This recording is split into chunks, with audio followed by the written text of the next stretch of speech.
I think if you actually want to push Vladimir into viability, we need a complete overhaul of the Crimson package similar to the Mage Seekers. What a good idea I had back in May, and 2 weeks ago, and a week before that, and the week before that. My point is I've been on this for a while. So I think it's about time that I take matters into my own hands and show you how I would rework the Crimson units.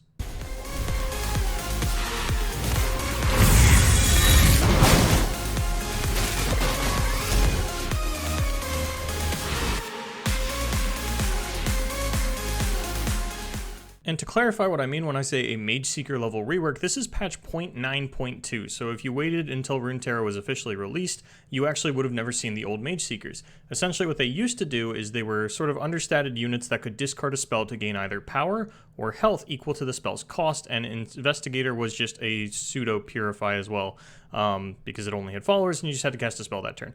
But now they interact with 6-cost spells, making them more of a supporter archetype for Lux. And I think that's what they were always supposed to be, especially from the perspective of the lore, because Lux technically works with or for the Mage Seekers. I don't totally remember, in order to hunt down mages in Demacia, but she herself is a mage, and that's where things get all winky wonky, but I'm not here to give you the lore lesson. So essentially what I'm going to try to do is give every Crimson unit more of an identity that is in line with Vladimir than what they currently have. Sort of what the Mage Seekers do now is they are a standalone archetype, but they function very well when Lux is on the field, because if you have a Mage Seeker out and you have Lux out and then you play a 6-mana spell, you know, that sort of does double duty. It buffs up the Mage Seeker, it buffs up the Lux, you have 6-mana spells in your deck because you're playing Lux, you know, all that kind of stuff. And I feel like the Vladimir units, the Crimson units, just don't really feel like Vladimir cards at the moment. So this is something that's been on my mind for a while, and now that Vlad has kind of been pushed back into the meta with the Vlad Swain deck that exists due to the new Bilgewater self-damaging units, I wanted to take a look at Vlad's actual supporting cast and what we can do to make them feel a little bit better. Because even in the fringe scenarios where we do see Vladimir, we're not always seeing his package. Curator more or less is going to make it into every deck. Aristocrat feels like a Braum-only card. Disciple really hasn't seen play since the nerf because she kind of got commandeered by aggro, and I have never seen Crimson Awakener main decked in my entire life, and even sometimes feels like a detriment if it comes off of Curator, because if your Curator takes 1 damage, it's down to a 3-2. You get an Awakener off of it. You play your Awakener, now it's down to a 3-1, and all of a sudden attacking with it and Vladimir is awkward in your Vladimir deck. And while I don't think that's something that's necessarily fixable, I do want to sort of make it feel better to attack with full health Crimson units that you're going in with, you're getting a proc of their ability because of Vladimir, and then they're just kind of dying, especially because Curator is the only one that's generating advantage. And you know, it's kind of weird because you want to make these units high attack so that they feel good to send into combat. You want to make them high health so that you can get multiple uses of their ability. And you also want them to not become aggro only cards that then cause them to get nerfed, RIP Crimson Disciple. And that's when it hit me. So to start things off, I actually have a proposed change to Vladimir himself, because it will be on him to actually make it so that the Crimsons feel good to send into combat with him, rather than overbuffing the attack of the Crimson unit. So I want to take a page out of League of Legends' book with Hemoplague. So Hemoplague is Vladimir's ability in League of Legends, and what it does is it amplifies all damage that'll be dealt to enemies for a short period of time. In order to replicate this in Legends of Runeterra to make the Crimsons feel better to send into combat, I would recommend changing Vladimir to have a Death Lotus-like effect, or a Tarkaz the Tribeless rather, where he deals damage to all battling units. But we don't want to break him, so I still do only want him to drain the Nexus from his own units.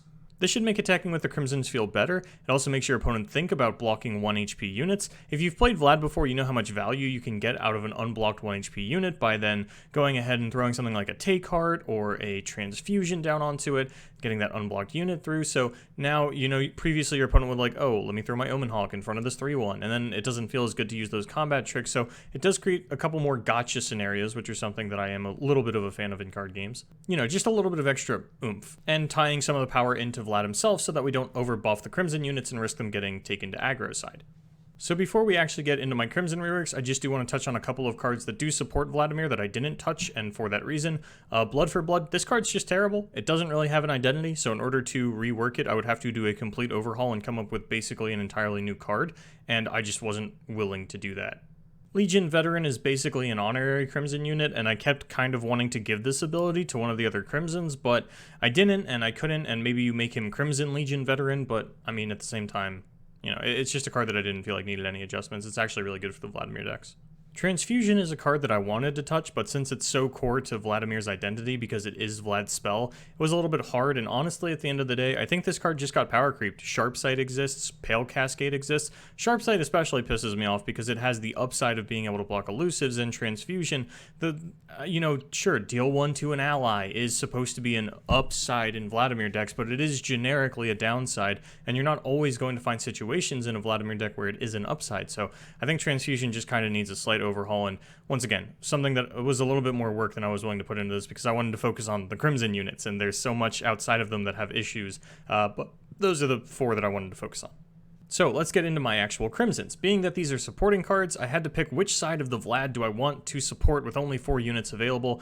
Do I want to help level the Vlad by having self-damaging abilities like the current Awakener and Aristocrat, or lean harder into the get damaged side where you get value out of the Vlad attack? I chose with going to get value out of the Vlad attack because I think it's the more interesting part of it, is a little bit cooler when you actually have the Vlad on board. Splitting the difference 2 to 2 seemed really weak, which is what they've currently done, and the internal archetypal combos just didn't feel that strong for the split. So for Crimson Aristocrat, I still wanted one unit that helps play towards the level up ability of the champion, like Mage Seeker Conservator is for Mage Seekers, giving you a random 6-mana spell to level the Lux. But I wanted it to be done in a more impactful way. Is what I've created here too strong of an anti-aggro tool? It's possible, but maybe not. You could go a different direction and make it solely downside, give it a last breath to only deal 1 to all of your units, and then make it something like a 3/3, but then I'm afraid that aggro is going to take it and run with it in this like standalone style of deck. Not a standalone deck, but I have my big unit that I'm just going to pillar on for the first 2 turns, or just play things that don't have 1 HP, and then eventually I combo out with like 5 1-drops that I've been holding that all have 1 HP kind of nonsense. It's not like a realistic situation, but and that's why I wanted to make it a last breath ability rather than a play ability, because if it's a play ability, you get this down on 2, and I don't have a board, it doesn't matter, I just now have an overstated unit. So I like the last breath also because it gives you a little bit of control over when you can do it, makes blocking and attacking lines a little bit more interesting, and unit positioning within combat. So for Disciple, we've learned that a 1-mana ping is nothing, and a 2-damage ping is too much, so we've got to scrap the whole ping idea and give her something new. Given that this was the only burn card associated with Vlad, Imperial Demolitionist aside, it felt a little bit awkward within the archetype because I don't think of Vlad as an aggro card, and I don't think of him even as an aggro finisher, kind of like I think of something like Gangplank. No, this is more of a mid-range card, and I wanted the early game package to still feel like mid-range cards that you don't necessarily feel bad about drawing on turn 5 or 6. Did I do that? I don't know, but it's the direction that I was going for. It's what I kind of had in the back of my mind. So instead we pushed the Crimson Disciple burn, quote-unquote, onto trading power, and making this a 2-mana 2/3 that doubles the damage it deals to units while it is damaged. So if you are a 2/3, you're only dealing 2 damage to units, but once you get pinged once and you're down to a 2/2, then you are dealing 4 damage to units. And I can't just double the damage that it does across the board, otherwise we get back into aggro situations where we're trying to Brothers Bond this to deal 8 damage on turn 3, and no, I wanted this solely to be on trading power, and this is great with the Vladimir ability because you send it into combat with Vlad, and now it's up trading. And I think that that's a pretty cool thing that's a little unexplored. Yeah, that was the change that I had suggested. So Crimson Curator, or Edwin as I call him all the time, is actually perfect the way he is. He's a great guy. I just wish that they would add Edwin somewhere in his name so that when I call him Edwin, people know what I'm talking about.